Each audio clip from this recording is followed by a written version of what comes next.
Good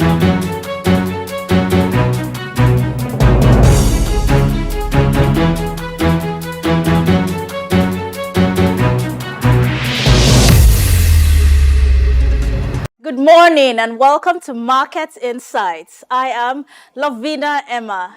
So we have a packed show for you this morning, and these 50 minutes that I have to spend with you, you're definitely going to enjoy it. So on today's show, my guest and I will discuss briefly on the recent policy from the Central Bank of Nigeria. Now, the bank has, our Nigerian Apex Bank has imposed a 0.5% cybersecurity levy on electronic transfers. Now, this means that for any time you transfer amounts like 1 million naira online with your bank application, you pay a 5,000 naira tax levy for cybersecurity. And the same thing applies if you transfer 10 million naira online, you pay a tax levy of 50,000 naira. So now what is the reason for this cybersecurity tax levy? I mean, this is going to affect businesses, particularly small business owners in Nigeria. And coupled with that, the interest rate right now is over 24.75%. So how are small businesses going to cope with another tax levy again for something like cybersecurity? I mean, this is quite worrisome. So my guest and I will discuss on this. And then next up in the next segment, we're also going to talk about the food inflation in Nigeria. Now, at the moment, according to the National Bureau of Statistics, our current national food inflation is over 33% and food inflation is over 40%. Now, recently, the Central Bank of Nigeria Governor Olayemi Cardoso identified the government's bulk purchases for palliative distribution as a key factor that has been increasing food inflation in Nigeria. Now, my guest and I will also touch on this topic because we need to understand these palliatives are being given to people to help them cope with the economic hardship. But why would it increase the cost of food prices also? I mean, are people now selling the food items they get from the government for palliatives? Is that what they're doing right now? Is that why prices of food items keep increasing? And the most important discussion of the day, the future of food in Nigeria, global food trends and agricultural outlook. Now, how can Nigeria ensure that everyone has access to safe and nutritious food? And the answer lies in embracing global economic trends. Now, for example, the rise of sustainable farming practices will increase our food production. So my guest and I will talk about how we can achieve using more sustainable farming practices. As you know, this current climate change that we are experiencing is a bit harsh on farmers' products and food production. So how can we go around this and achieve a more sustainable food production? And the use of technology such as data and sensors to help optimize yields and resource use. That's another point. And local innovation. Now, a lot of farmers are using the vertical farming method to grow their food, particularly in the urban areas. Now, how can the government support these initiatives? By providing funds and by providing training. And my guest and I will also discuss on these issues. So lastly, as usual, you know, we always talk about the selling rate of the naira during our money market announcement. So I'm going to be talking about this and so much more. As you can see, it's a package show this morning. So my guest this morning is Dr. Munzali Dayyabu. He's the National Youth Leader, All Farmers Association of Nigeria. He's an agricultural expert with over 15 years experience, and he's joining us virtually this morning. So welcome to Market Insights, Dr. Munzali Dayyabu. Yes. Thank you very much. Yeah, Thank you. Good morning. Us on the program this morning. So, yes, before we start talking about Nigeria's the future of food in Nigeria and the global food trends and agricultural outlook for our country, let's first of all talk about the current 0.5 cybersecurity levy that has been imposed by the Central Bank of Nigeria on all electronic transfers. As you know, we have a lot of small and medium enterprises in this country, and farmers also have their own businesses. And, you know, people who are engaged in these businesses it's not like they're millionaires. And I mentioned earlier on the interest rate is over 24.75%. And coupled with this new tax level of 0.5% for every 1 million naira that you transfer or 10 million naira that you transfer online. So how will this affect small businesses in Nigeria? Okay, good morning once again. Yes, to be realistic, um, the issue shouldn't be on stake this time around, because the level of you know, poverty and the level of insecurity in the country did not warrant the government to be imposing taxes and levies to the to the masses of this country, because if you look at the current situation, even people cannot be able to survive in terms of their daily needs. They cannot even the income is beyond, is not up to the expected expenditures that an average Nigerian used to. Because if you look at in the far north here, a liter of PMS at the peeling station is weighing from 1,000 and above, which is very disastrous to the economy of the country, because you cannot afford to buy food, you cannot afford to talk less of talking about health care, talking about shelter and so on. You can't even survive with this current situation, and now government is imposing additional expenditure on you on a tax basis, which is very, very unusual, which is very is not going to be peaceful for Nigerians to accommodate this kind of changes in the tax levy that was imposed now on businesses and also individuals that can make transfer to their for their businesses, for their daily businesses. The interest rate right now is over 24.75%, which is very high. So how are Nigerians going to cope with this new tax levy? And you were mentioning some points. So apart from this, I also asked if you could suggest a way by which we could actually have cybersecurity handled without the government imposing a 0.5% cybersecurity tax. So your thoughts on this, Dr. Munzali? Yes, I think as I was saying, earlier, the imposing of how to handle this cybersecurity issue. It's without imposing on this levy onto the Nigerian smallholder. Small businesses in Nigeria is, maybe if, but the hardship is too much on the people, because a lot of things are not going well. They are not working well in this country, because many things that are supposed to be done accurately, had it been if there is good management, or the businesses are really what they call there is ease of doing business in the country, and the promotion of this ease of doing business will at least bring the income of the businesses to the smallholder businesses in the country so that they can get more income.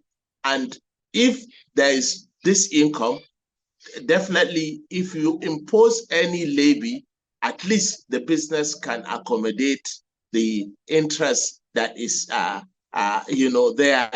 But in this situation whereby we we are surviving at the harder way, businesses are surviving at the harder way. You can't just one day imposes this kind of levy onto the businesses, whereby even the profits that you are getting out of the businesses is not worth the levy. If you look at most of the businesses don't even survive for more than 5 years. If you start business, you have a capital of 1 million naira, you have started the business, and you are going, at the end of the day, the expenditure, the recurrent expenditure is higher than the sales that you are making with your business. What I mean is that if you have, like, for instance, as a poultry farm, whereby you had to be you have a chicks of at least 100 unit of chicks, and you have to buy that's for broilers, for broiler production. You have to buy at least for 4 weeks that you would feed them. You have to buy the feed at the rate of around 17,500 per 15 kg, or let's say 25 kg of their feed. And you have to at least buy 10 bags for those chicks to feed on it. And this feed is always increasing at the market value. When you buy it at 17,000 today, and tomorrow you go back and see that it has been increased to 17,200 naira. Whereby, if you look at, and you at the end of the day, when you sell your chicks, your chicken, when it grows to 4 weeks, you find out that the profit that you're going to make out of that business is not, it won't take you anywhere, because the expenses on the management of that chicken have consumed almost everything there. So you find out that it's not really feasible for this. And now government has imposes additional expenditure on you, whereby you can't make any much profit in it to survive on the business. So if you depend on that, at the end of the day, you can't get what you really wanted at the end of the day. Yes, but for me, if at all, government would look at it and reschedule and at least reduce it to a very barest minimum. I know that whatever you are doing as a policy and as a government, you need money for your to handle the exercise. So even for the cybersecurity, there is need for internet services. There is need for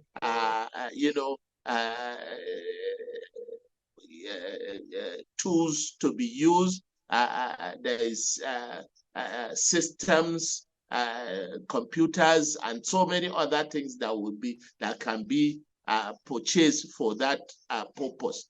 But even with that, at least when when the volume of what is coming out from the levy could serve the purpose if it's utilized very well. Yes. We have a 40% increase, 40% food inflation in the country right now, according to the National Bureau of Statistics now. And the Central Bank Governor, Mr. Yemi Cardoso, has said that he's blaming this food inflation on palliative distribution. So my guest, Dr. Munzali, do you agree with what Mr. Cardoso is saying? Perhaps the assumption is that people are reselling these food items that they get at higher prices, which is why there is a high increase in the prices of food items in the market. So what are your thoughts on this, Dr. Munzali? Well, for me, I am a little bit, with a different perspective. He might have his own reason to say that, but for me, the inflation is as a result of the hike in the cost of production. To be candid, because if you are talking about producing, even at the farm level, you see that farmers have suffered a lot in terms of the increase in the cost of fertilizer, cost of chemicals used including the access to other services like mechanization and technical know-how in terms of production. The level of production has decreased from the level of what it has been doing for the past previous years, because of maybe the interventions from the government is very, very low to the farmers, and as well the level of increase in terms of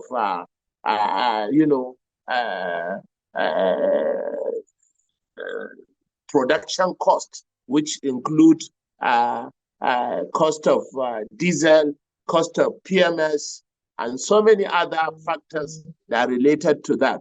If you look at how much is the palliatives given to the people, and as he said, of course, from the other side, some that have been on top of the distribution of palliatives, they were found out to be diverting those items to market and sell it for their own personal use. And as well, I think, but the major issue of hike in the food price is the cost of production, because cost of 1 liter, those farmers that are into dry season farming, they had to buy fuel for their generators to pump water from their tube wells and the rivers that they use to pump water, and they had to buy that fuel. If then they are buying fuel at the rate of 165, now you have to buy fuel at more than 1,000 naira per liter. So, and definitely you have to factor all those things into cost of production, and those using mechanization, they will have to buy diesel for their tractors to use to use for their activities at the farms.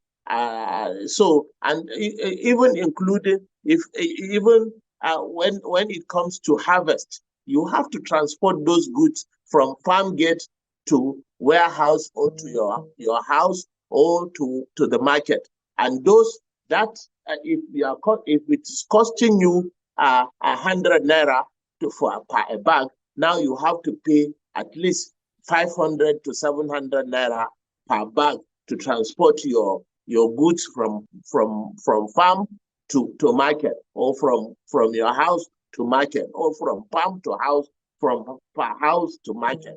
All these are factors that have, conquer the system and make it to be the high at a high level. Yes, and even the market prices, even if you sell it at the marketers must at least put profit on top of it and transport it to wherever they want to take it. Like for instance, you are taking grains from Kano to Lagos now. From Kano to Lagos now, then maybe the transport fare will not reach up to 450,000, 500 to 600,000 naira. Now you have to pay more than almost 2 million naira to transport your good load of 30 tons from Kano to Lagos, or from Kano to Port Harcourt, or even from Kano to Maiduguri, or from Kano to Adamawa, or Adamawa to Kano. You have to pay more than 1.5 million naira to transport your goods from and